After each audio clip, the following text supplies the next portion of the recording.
Hello literature connoisseurs. Let's begin chapter 19 of Tribulation Force. The chapter is the last chapter of this god-awful book. The chapter begins with Buck getting invited to a huge meeting with the US president. We get told what a tragic figure he has become, as he has just become a figurehead without any real power.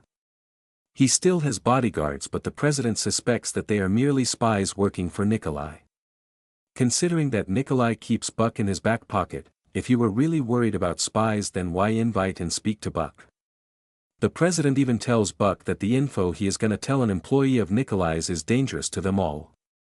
Buck makes a strange comment that everyone is an employee of Nikolai's. Is that supposed to make the president feel better? Relieve his worry about Buck being a spy somehow? That should instant have the president not reveal his secret, because we get no proof that Buck can be trusted. The president reveals that Egypt and the UK are joining with the US to try and break away from the global community. Buck asks what that means, and at this point, if you don't understand what break away means, then you have no business being a reporter. Because it's obvious. Buck tries to get the dates and times of this insurrection, but the president decides to keep it secret. Like he should have done by not telling a member of the press. Buck wants to tell him that this was written in the Bible. Which is partially true, because Daniel chapter 7 talks about 4 beasts and one has 10 horns. The 10 horns get interpreted as being 10 nations or kingdoms. Here the authors are translating all this according to their own whims. The symbolism of the 10 horns appears in Revelation chapter 13. This seems to come after supposedly Satan enters the Antichrist and after he kills the 2 witnesses. Revelation does not seem to imply that the Antichrist will set up his 10 nations during his rise to power. That is the problem with prophecy. No clear answers as to what is supposed to go on. Just guesswork.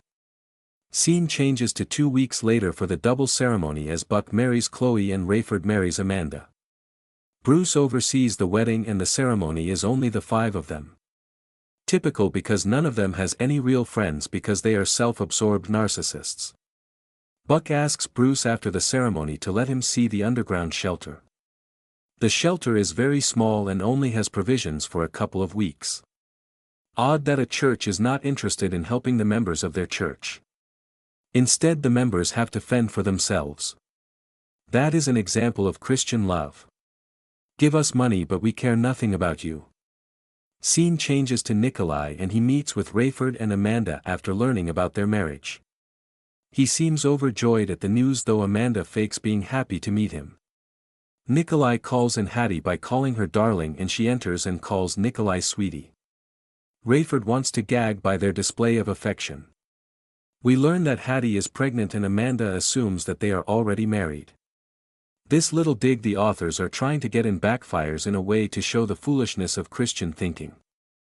Plus the fact that Rayford and Amanda are self-absorbed with their own lives, that they cannot be happy with any happiness that others have. Rayford sends Chloe an email, and Chloe whines about failing Hattie. Truth be told, because with Christians it never is, the one that really failed here is Rayford. He has a pretend relationship with her, then wants to make her pay for having no clue about it. He treats her like shit and wonders why she doesn't fall at his feet and worship him. If their God was so great, then maybe he should change Rayford so that he is no longer a self-absorbed narcissist. Doesn't the Bible say, "Do justly, love mercy, and walk humbly with God"? Yet Christians are too busy being judgmental, and they wonder why they get judged in return.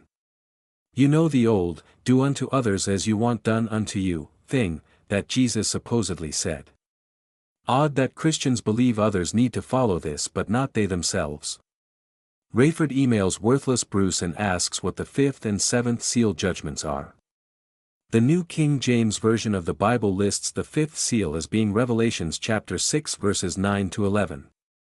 When he opened the 5th seal, I saw under the altar the souls of those who had been slain for the word of God and for the testimony which they held. And they cried with a loud voice, saying, "How long, O Lord, holy and true, until you judge and avenge our blood on those who dwell on the earth?" Then a white robe was given to each of them, and it was said to them that they should rest a little while longer, until both the number of their fellow servants and their brethren, who would be killed as they were, was completed. This is a terrible way for God to treat his martyrs. So those that died for their religious beliefs don't get to go to heaven but are trapped beneath an altar where they seem to be crying out to God in grief and agony that they want to be avenged. They get told they have to wait until all the martyrs that will be martyred, are martyred. Then there is some bullshit about being given white robes. Scene changes to Buck and Chloe and we learn that they are living in a penthouse in New York but instead of being happy and enjoying the bliss that newlyweds should, instead they are absorbed in their own lives that seem to be apart from each other. Again, why are Christians always so miserable if their imaginary friends are the best thing in their lives? Can we find more than one or two that are truly happy and not pretending? It's almost like they know they are living a lie and they don't find being fake to be very fulfilling. Chloe seems to be focused on working with lonely Bruce as he placates his church members and does his traveling thing. Skipping past this filler, we move on to the seventh seal. When he opened the seventh seal, there was silence in heaven for about half an hour. And I saw the 7 angels who stand before God, and to them were given 7 trumpets. Then another angel, having a golden censer, came and stood at the altar. He was given much incense, that he should offer it with the prayers of all the saints upon the golden altar which was before the throne. And the smoke of the incense, with the prayers of the saints, ascended before God from the angel's hand. Then the angel took the censer, filled it with fire from the altar, and threw it to the earth.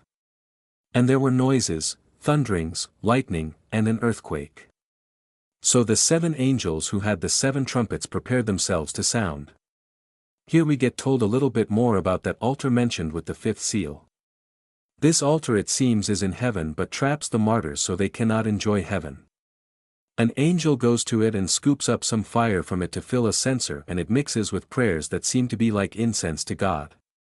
This would explain why the martyrs are crying out, because they are trapped under a burning altar. So tell me, what is the difference between going to hell and becoming a martyr? It then gets said that Christians that die during this tribulation period will become martyrs. This is stupid because I don't think the authors know what a martyr is. You don't become one because you die in a natural disaster or a car crash. If Christians become martyrs because they die during the judgments, then do unbelievers, that may possibly reject God, become martyrs also? If not, then why? Because the authors are committing a special pleading fallacy. The special pleading fallacy is a type of logical fallacy where someone applies rules or standards to others but exempts themselves or a particular circumstance without a valid reason. It involves claiming an exception to a general principle without justifying it. The next thing to mention is that we are told there is silence in heaven for half an hour. Not sure what silence in heaven means, or whether the 30 minutes is an actual 30 minutes or just a short span of time.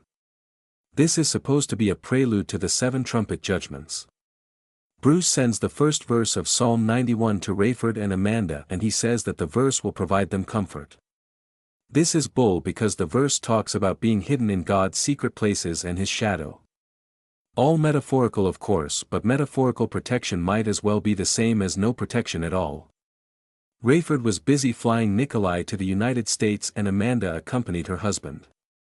While they flew, Amanda tells Rayford that some aide of Nikolai's keeps bringing him printouts and this makes Nikolai frown. Amanda makes a comment saying that she has very good intuition. Rayford responds by saying, "I know, I've learned that." The truth is, all of us are responding like the parrot in Aladdin. When the Sultan said he was an excellent judge of character, and the parrot sarcastically says, "Oh yeah, an excellent judge of character." Not. This is the same woman that had such a meaningful conversation that changed her life hours before the supposed rapture, yet she missed it with her excellent intuition. The same woman whose intuition did not tell her to remember the name of the woman that she had that meaningful conversation with in case she needed help in the future. She is about as sharp as a piece of cooked spaghetti. Skipping past more nonsense, Buck gets a secret call from the President of the United States trying to keep things hush-hush, but still is revealing secrets to a reporter. The President reveals that the insurrection will happen at some point over the next 3 days. Buck calls and notifies Rayford as he speaks in code to tell him not to be anywhere on the East Coast over the next 3 days. Scene changes to Rayford as he calls his old boss to tell him about the attack, so now the best-kept secret gets told to everyone.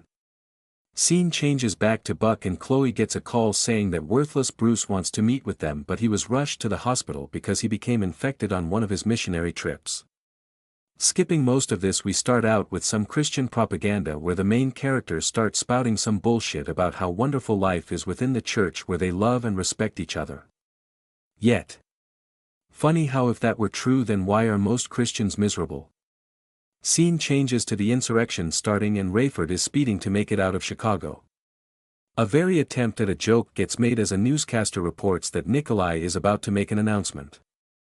We get told they are going to a live feed, then the reporter corrects their error and says live feed. This lets the characters comment that the reporter was right the first time because Nikolai is a liar because he is the Antichrist. The global community is using bombs in order to put down the insurrection. Chloe calls and asks Rayford to try and get Bruce to safety, so Rayford rushes to the hospital only to learn that Bruce died when the building was destroyed in the bomb blasts. But since it is worthless Bruce, no big loss because he contributed nothing really. He kept telling everyone a whole list of things he cannot do and there never seemed to be anything he could do. Eventually everyone else arrives and learns of Bruce's death. The last line of the book tells us that the Red Horseman has been released as the seal was opened. This ends Childish Force Book 2 of this ridiculous series. See you next time for my review of this book before we begin Chapter 1 of Nikolai.